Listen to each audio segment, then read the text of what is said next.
Okay.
John, I was so in awe when I came here 2 days ago, and I'm so grateful that you've invited us to come over your beautiful fence. My pleasure.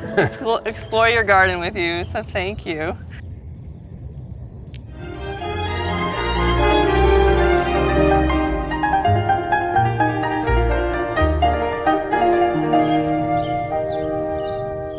How this all happened is we got a postcard in the mail about a home available in Kitsap, and we thought one day we would move here when we retire. But of course that was 20 years before I retired. But we came anyway because of the potential of the land. And where did you come from? Seattle. And so West Seattle. You had been gardening in Seattle? Oh, I've done many gardens in Seattle, yeah. Gardening has always been my passion for the last 50 years. Amazing. So you just knew you wanted a big parcel of land? Yeah, I wanted more land. I just completed a garden in West Seattle, so I was happy to have a new challenge.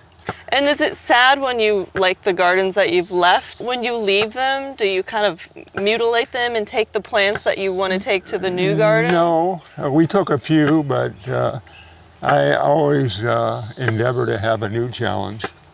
That was same in my work and same in my passion for landscaping. When I first came here in 1971, we bought 10 acres of land. That was my raw land without any buildings, southeast of Seattle. And so we were growing a lot of vegetables, corn and other vegetables on a big plot of land. And then I got involved in ornamental horticulture and dealing with how to prevent erosion on a slope, because I was up on top of 400 feet above the Maple Valley.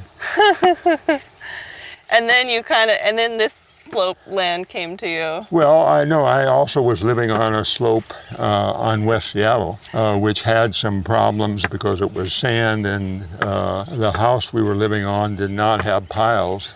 It was just on big foundations. And it's now recommended that all houses there be on piles. So it sounds like you learned how to prevent erosion, or just got Yes. I had experience. In fact, I gave some lectures at the community college there on dealing with slopes. Wonderful. And so do you have tips for gardeners who are just trying to establish something on a slope? Yes. You want to have a diversity of plants with diversity of roots.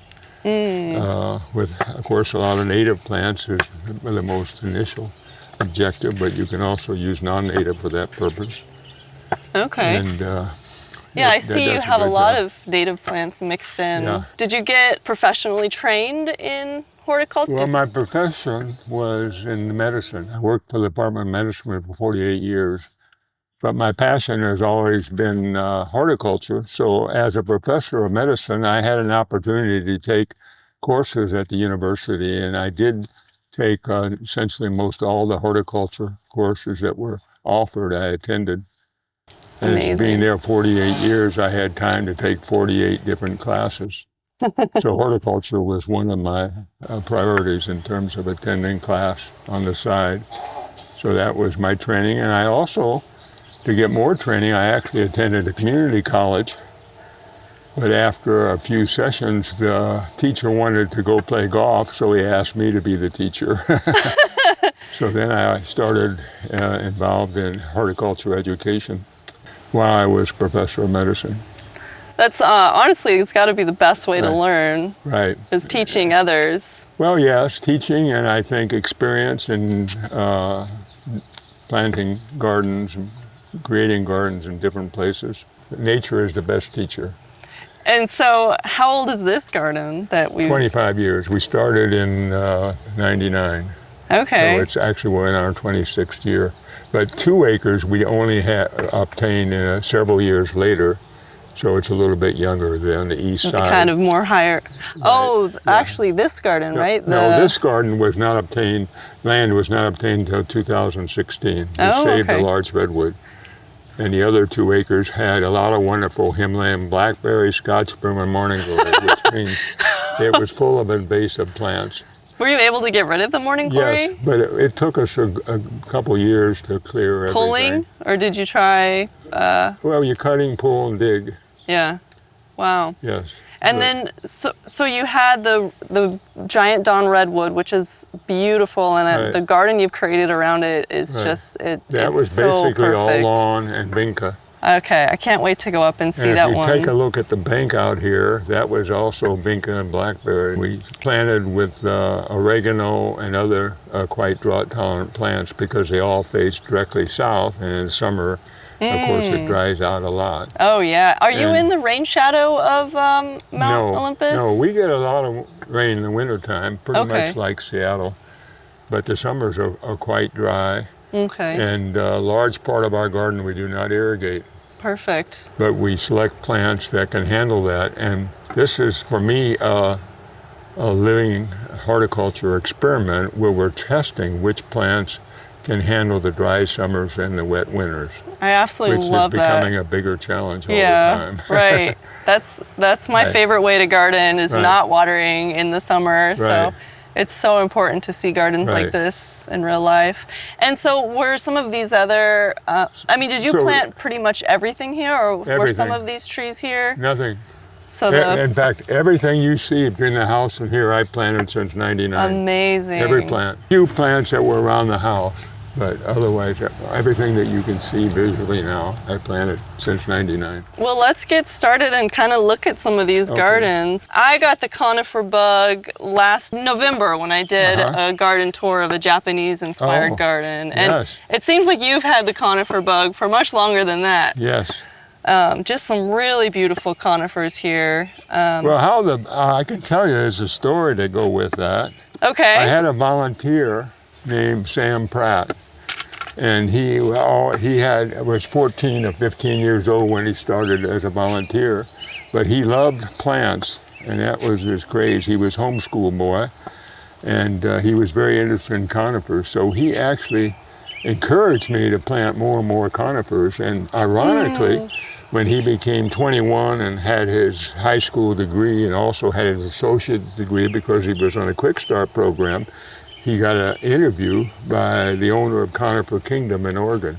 And I went down with him, and because he was so knowledgeable at that time, after working with me for 5 or 6 years, and having a love of conifers, he would be a perfect employee. So he offered him a job, but I said, well, he only can take the job on one condition. And the owner said, what's that? And I said, well, he has no formal education in horticulture. I'd like him to continue. And the owner said, well, that's not a problem. I'll even pay for it. So it's been a win-win, and now we have a working relationship with Conifer Kingdom in Oregon. We supply them with many special cuttings, plants that are not widely available to the horticulture public, and they propagate them, make them available. And in return, of course, we get free conifers, so it's sort of a win-win for both of us. Awesome. And so we actually have an area with about 100 different conifers that we named after Sam. It's called Sam's Conifer Reserve. Wow. So that's the story. I want to point out one that I'm in love with. I think it's a fir, or maybe the abies. Maybe this one right here? Yeah, the one closest to us. It's a white fir. That's so baby's cute. called lavender. This was a formal parking lot by the previous owner, and it's very hard to plant in hardpan. So we came up with the idea, well, we'll just create 3 islands. And I call this my Northwest Asian garden. Oh. And the first one is life, the second one is harmony, and the third one is serenity. Oh, beautiful. And so the area is called Mitsuno-shima, which translates 3 islands from Japanese. And so this symbol here that you look at, harmony, that's the classical symbol of harmony. It's kind of hidden with the plant here, and so that's a classic symbol of harmony. You see it with this kind of tree thing, and then the kind of a square with a little bit larger at the top. That means harmony. These beds are not irrigated, that they're drought tolerant. So we have a lot of drought tolerant species, and conifers are known, if you select them, can be quite drought tolerant, and they also live a long time. And they're also very adaptable, and those are the reasons why we chose some conifers, and we wanted to give an example of the 400 plus conifers we have, what can be done. And this particular smaller conifer in the springtime has beautiful red cones. You see the cones there. I do. And so even though conifers don't have flowers, they can have beautiful cones. So you see a little bit, some.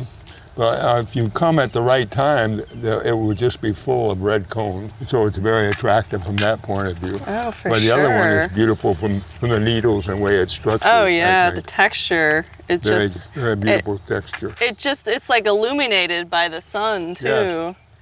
And you have a lot of plants like that too. I love, your use of the yellow tones. Yeah. And so harmony, and then what is that one? Serenity. And that's one of my favorite. It's called Cedar of Lebanon Green Prince. And Cedar of Lebanon is native to the Mediterranean, North Africa. Yeah. Where it's dry. And so this beautiful conifer has never been pruned and never been watered, only by nature. Oh my goodness, that's perfect. And it's very interesting. And how old would you say? 40 years. This one is 40 years old? Yes. Old? We brought it over in a pot from Seattle. And so it's growing about 4 inches a year, but when we purchased it, I asked how fast it would grow, and I was informed, they said 1/2 or 1/4 inch per year, and obviously it's growing much faster. The moral there is, for dwarf conifers, you really won't know how fast they grow until you watch them a number of years. And fir trees, historically, when you plant them, generally they will sit there for a number of years and not grow at all. And then all of a sudden you find out that they can grow a foot a year or more, depending upon the species. So, but anyway, it's a beautiful plant, and since it's been here a very long time, it's not that large. And then you have it right next to kind of a hamamelis that kind of has a similar shape. And it blooms in the wintertime. So we really try to have something blooming all year round here for the pollinators. Wonderful. And we do a good job. Witch hazel, of course, is one bloomer, but we focus specifically on adding bloomers that occur in the fall and the wintertime. And we have a lot of heaths, which are in the heather family, and most of those bloom in the wintertime. So they also provide flowers for pollinators. This tree was covered with English ivy. And so this entire hillside, except for the lawn, this entire hillside was English ivy that had been here more than 50 years. Oh wow! So me and 3 other people I got over from Seattle, the 4 of us dug it out in the year 2000, and we had ivy 15 feet high sitting on the driveway we took out of here. And I do love that Japanese maple right there. That's such a nice big one. Oh yeah. That probably looks so beautiful in the It's called winter. in Japanese, Inaba Shidare, and Shidare means penniless or going down. Translate, but in English they call it red select. If you look underneath, we have black mondo grass.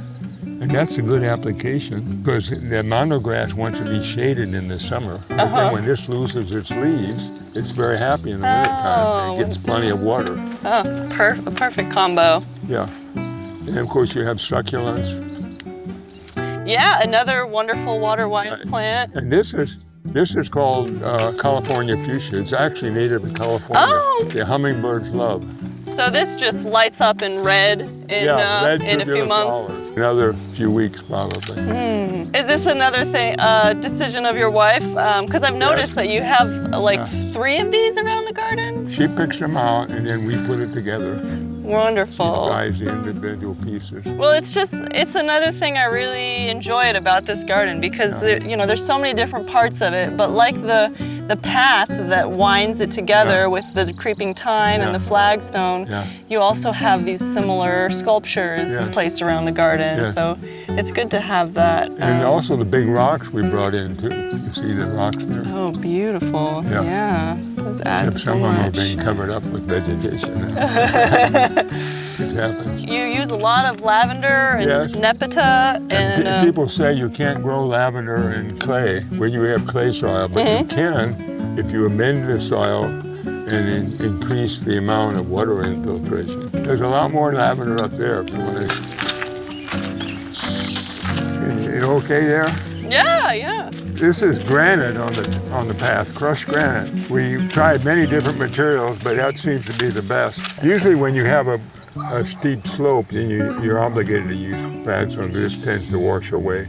This is about as steep as you can use with this type of material. It was an experiment to see how big of a slope we could get away with by using this material. And we have an answer here. It's doing pretty well.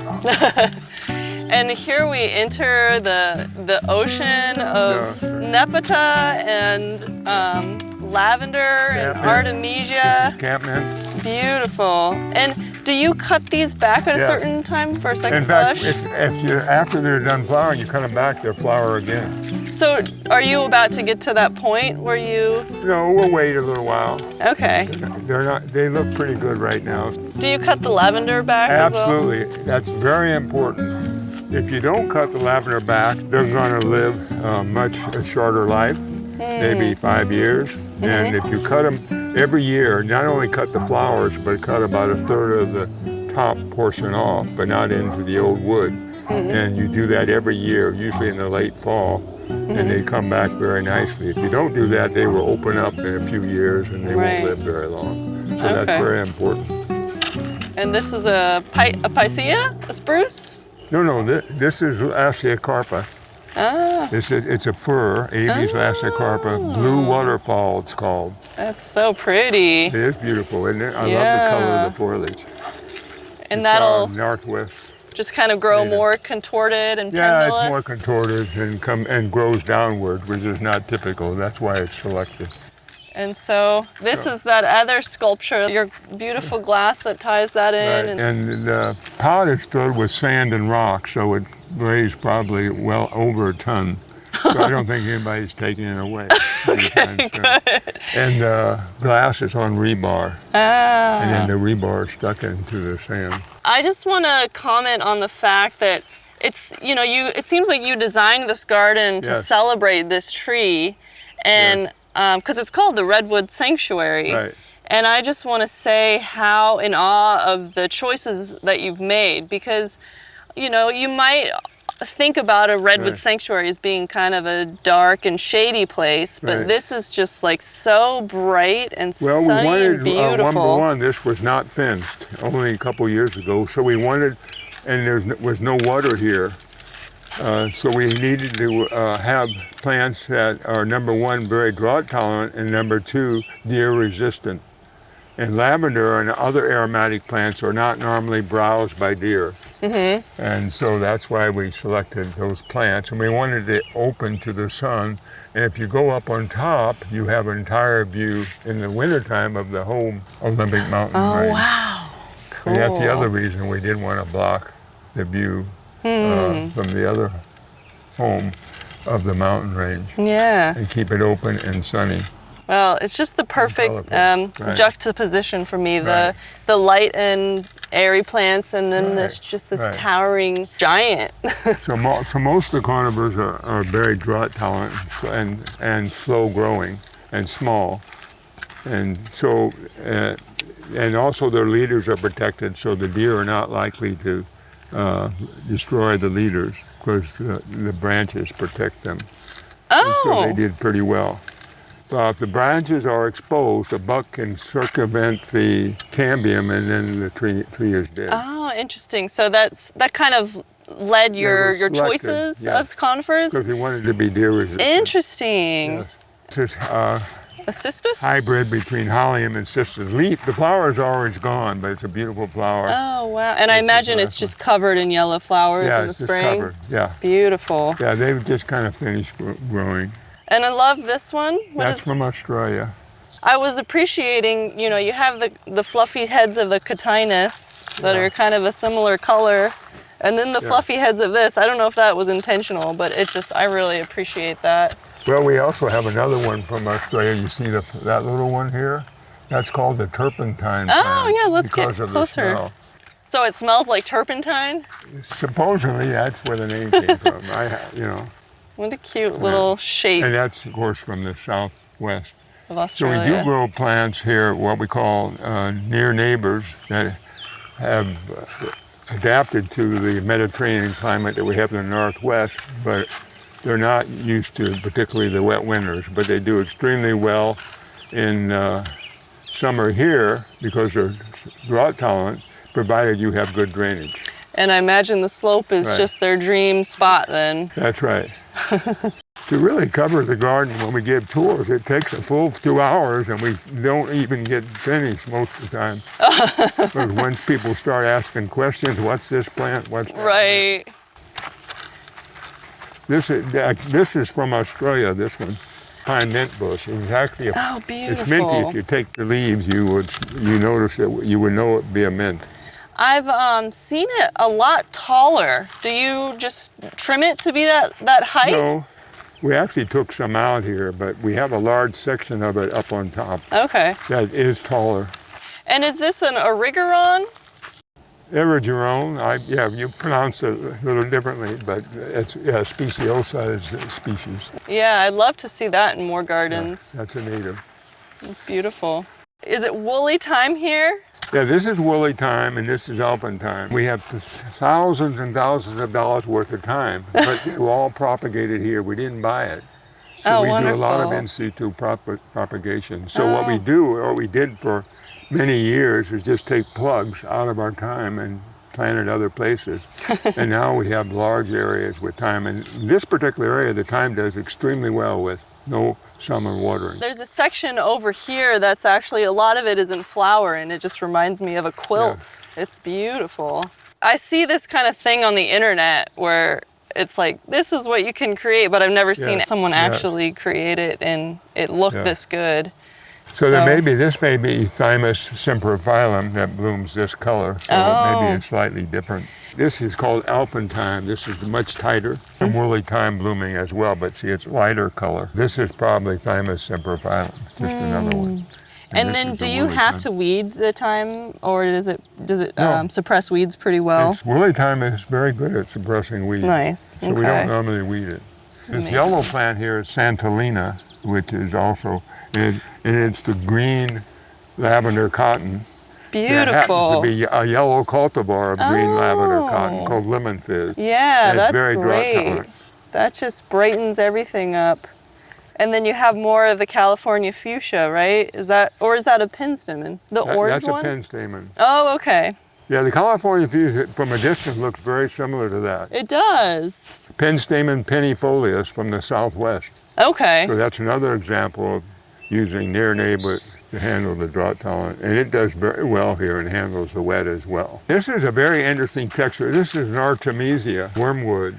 Beautiful. A very nice textured plant. It's extremely drought tolerant. And can you talk to me about, the design of this? I just came up, we were going to have, basically the original design was 2 concentric circles that intersect each other.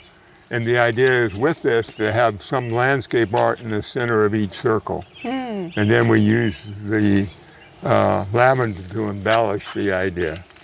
It's amazing. And you like it? I love it. And it's not, the gravel isn't meant to be walked on, right? No, but when we had a class of second graders, the class would actually sat on the rocks. Oh. And Becky talked to them right there. But generally it's not meant to be walked on, but to be viewed from a distance, correct.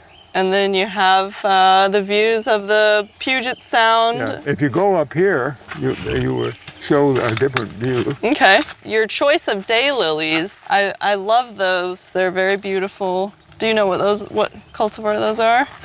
No, The red cultivar, I call it. Okay.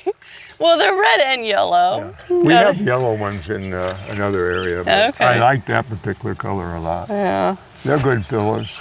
And unfortunately, the cows are in the mountains, but the whole mountain range is visible. Oh, wow. In the winter time, but it's covered with when it's snow covered, it's beautiful.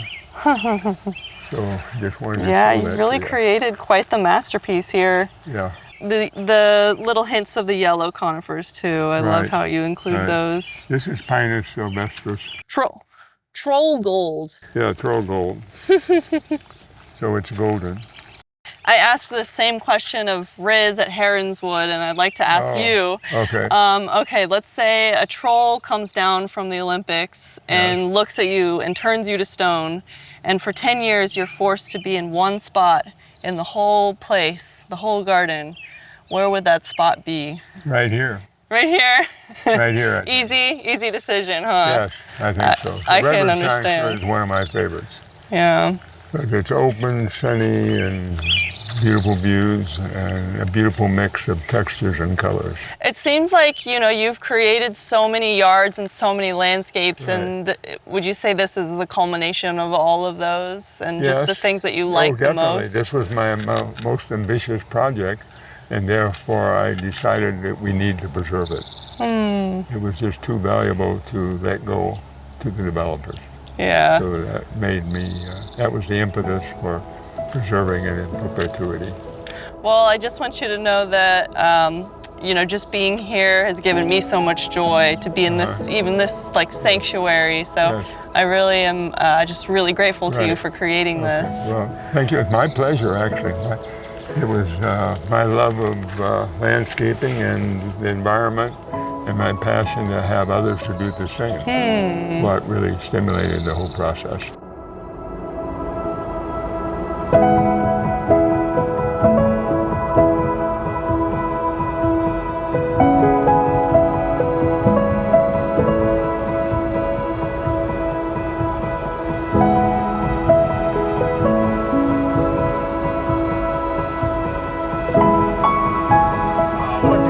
Sitting at a computer, starting with some calisthenics. Okay, my name is Baki. I'm the executive director here at Albers Maricovina Vista Gardens Foundation, which is the foundation that oversees this public botanical garden that you're visiting today that John Albers created over the last, more than 25 years, but we often say last 25 years. It formed as a nonprofit in 2007, and essentially John and his wife granted all the land to the nonprofit so that in perpetuity this garden would be a local resource for people to enjoy.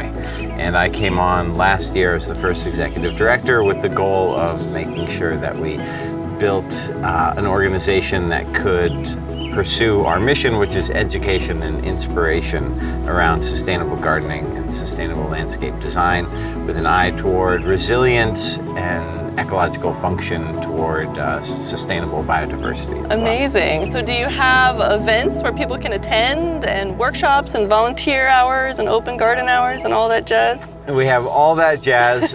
We are, like many small public botanical gardens, doing a lot of things all the time. We have open garden days, which are usually Thursdays, Saturdays, and Sundays. We have a membership program, so members can visit Wednesday through Sunday. We have educational tours that John usually leads. We have workshops that are led by different horticulture professionals. On the side of plants, we have over 1,700 types of plants here in our 15 different garden areas, over 450 types of conifers, and over 75 types of maples. That's such a nice collection. And most things are labeled? Or? All the conifers and maples are labeled because we're part of the Conifer Society and the Maple Society, which require that. Nothing else is labeled, otherwise the whole garden would be just a bushel of labels. Right. But of course, myself and John and other volunteers are often on hand to answer questions about plants. Well, I can say that if I lived in this region, I would absolutely be a member. And I don't know, was it worth it to be a member even if I don't live in the area? Well, I think it's one way to support your favorite new nonprofit, which hopefully is us, Vista Gardens. It's up there. Yeah, it's only $30 a year for individuals and $40 a year for couples, and you get free educational tours and half off workshops and 10% off a bunch of local nurseries and stuff. So it's kind of an affordable way to support something that's meaningful, I think. That's amazing. And I love that it's in a foundation where it will be a botanic garden forever. Forever, that's right. Thank you, Baki. It's been such a pleasure to meet you and talk to you. Yeah, thanks for coming to visit.